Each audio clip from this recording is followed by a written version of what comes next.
SWAT Beauty Studio, and I am from swatbeauty.com, and I'm here today to answer the question, should I use a serum, should I use a moisturizer, or both?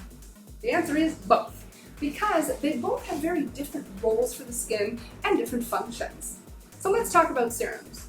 We got a lot of different serums on the market, whether they be oil-based, microlipids, emulsions, gel-based. They offer targeted, precise results for specific skin conditions.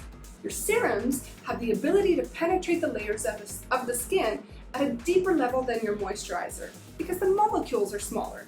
So, whether you're treating hyperpigmentation, loss of elasticity or dehydration, or even acne, your serums are the warriors. They go in and they battle, and they give you the results and drive it home.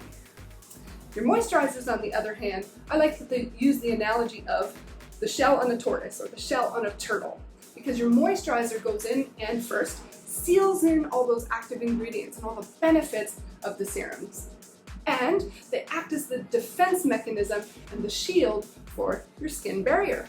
Remember, we talk about this in other videos. Our skin's barrier is constantly compromised due to nature, climate change, environmental aggressors, free radicals. We need to optimize that barrier. And your moisturizers are really the food for the skin. And you guys already know I'm a foodie. So whether it's rich in avocado oil, jojoba oil, shea butters, and mango butters, your moisturizers go in and they really feed the skin and give it optimal nourishment. So that's my answer. Serums versus moisturizers, you need both, especially after the age of 25, when the process of cell renewal and the mechanisms of the skin start to slow down.